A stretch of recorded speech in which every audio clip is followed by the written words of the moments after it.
Everyone thinks they know Superman. They're all wrong, and I can prove it with one question. Who is Superman when nobody's watching? Is he the alien god floating above humanity? The farm boy eating pie at Ma Kent's table?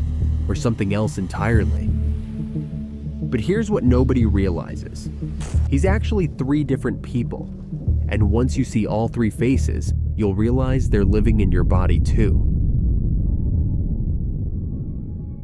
Look, I'm tired of people saying Superman is boring. You know what's boring? Not understanding the most psychologically complex character in fiction. Everyone sees the cape and powers and stops thinking. But I've spent years obsessing over Superman stories, and I've noticed something nobody talks about. Superman isn't one person pretending to be another. He's literally 3 different people, philosophically speaking. And before you roll your eyes, hear me out, because this isn't just comic book nonsense. This is about you. We all have these 3 people inside us. The person our family knows, the person we aspire to be, and the person we could become if we threw away all the rules. Superman just makes it visible because he's got the power to be any of them fully. Most of us, we're stuck being 1, maybe 2 if we're lucky. And that's why we feel incomplete. That's why Superman seems impossible. We're seeing 3 dimensions when we only live in 1 or 2. The scene that started everything. Picture this. Superman, the god who could reshape reality, sits at Ma Kent's dinner table. She's wrapped his Christmas presents in lead because he used to peek with X-ray vision. He still believes in Santa. This is Clark. Face 1, Clark Kent, the real guy.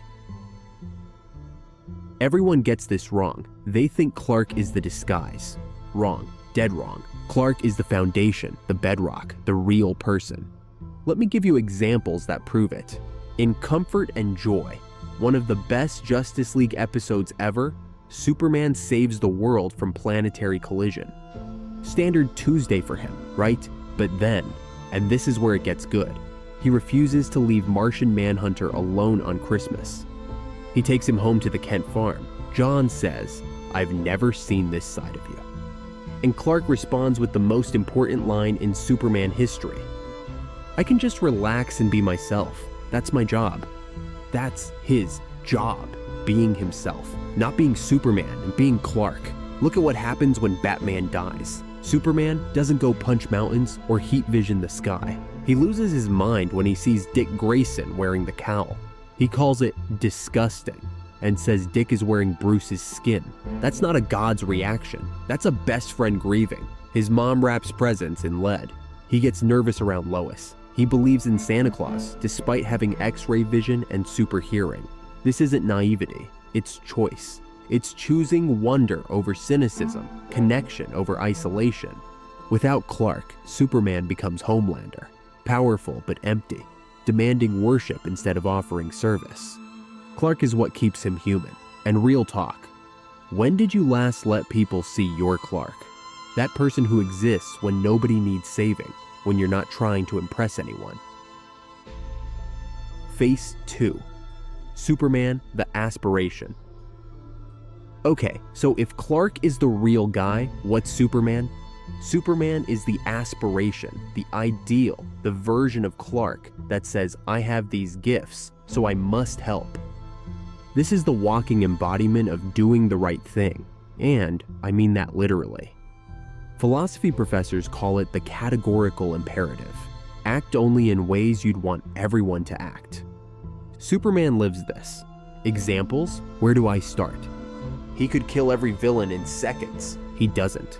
He could rule the world. He serves instead. When Darkseid invades, Superman could go full Kryptonian warrior.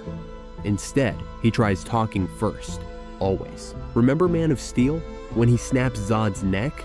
The movie got criticism not because it was unrealistic, but because it forced Superman into a position where his moral absolutism broke. That scream afterward? That's Superman, the ideal shattering against reality. But here's the thing everyone misses. This isn't programming. This isn't Kryptonian conditioning. This is choice. Every single day, Clark Kent chooses to be Superman, chooses to be better, chooses to lift instead of crush. Without Superman, Clark stays small, just another guy with gifts he wastes. We all know that person, brilliant but lazy, talented but selfish. Superman is Clark saying, "No, I'll be more." Question for you: what would your Superman do that your current self won't? What ideal are you refusing to reach for? Phase 3, the shadow, what he could become. This is where it gets dark and interesting and absolutely crucial. Superman could rewrite reality, not metaphorically, literally.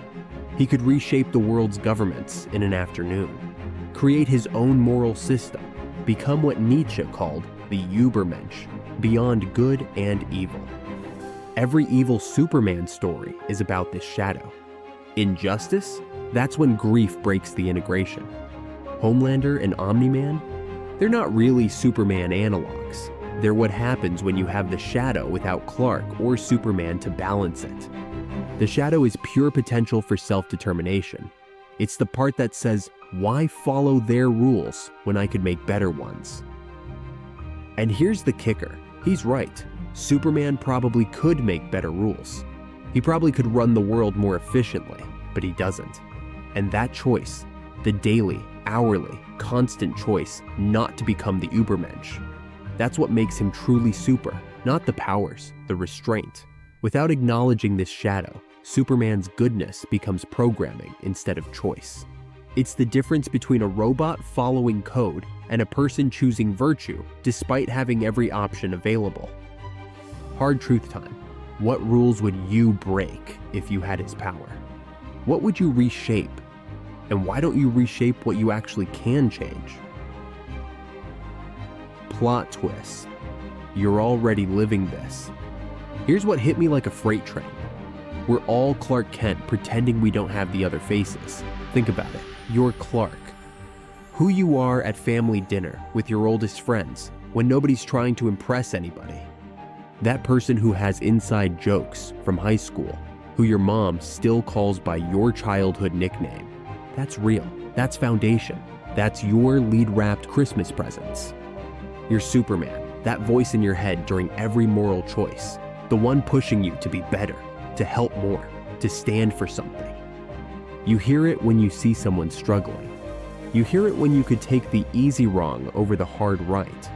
You just usually ignore it because it's inconvenient. Your shadow. Every time you've thought, screw the rules, I'm doing this my way. Every time you've wanted to flip the table and rebuild everything. Every time you've realized you could manipulate, dominate, or recreate the systems around you. That's your Übermensch knocking. But here's where it gets scary. Most of us develop only one. All Clark? You're the person who never left their hometown mentally, even if you physically moved across the world. All Superman? You're the activist who burns out and becomes bitter because the world won't change fast enough. All Shadow? You're the entrepreneur who justifies every betrayal as disruption. The magic happens when you get all three working together. Clark kept them grounded, Superman kept them noble, Shadow kept them free to innovate.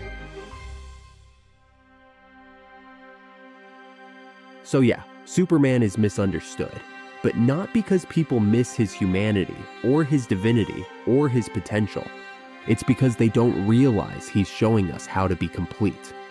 Every time someone says Superman is boring, they're really saying, I can only see one dimension. Every time someone says Superman is unrealistic, they're really saying, I've given up on integration. The three faces aren't a bug, they're the feature. Clark grounds him, Superman elevates him, and the Shadow empowers his choice to serve. Take away any face and he breaks, just like we do. So here's my challenge. Stop trying to be one thing. Your family knows you're Clark. Your ambitions know you're Superman. Your frustrations know you're Shadow. They're all you. They all matter. The real question isn't whether you have all three faces. You do. We all do. The question is whether you'll acknowledge them, develop them, and integrate them. Or will you keep pretending you're just one thing while wondering why you feel incomplete? Superman's greatest power isn't flight or strength or heat vision. It's showing us that we don't have to choose between being human, being good, and being free. We can be all three. We just have to stop misunderstanding ourselves the way we misunderstand him. Look in the mirror tonight. Which face do you see? More importantly, which ones are you afraid to see? Because once you see all three, once you really get this, you can't unsee it. You'll realize why you felt fractured. You'll understand why some days you feel like a stranger to yourself. And maybe, just maybe, you'll stop waiting for a Superman to save you. Because you'll realize you've been carrying him inside all along. You just needed someone to point it out.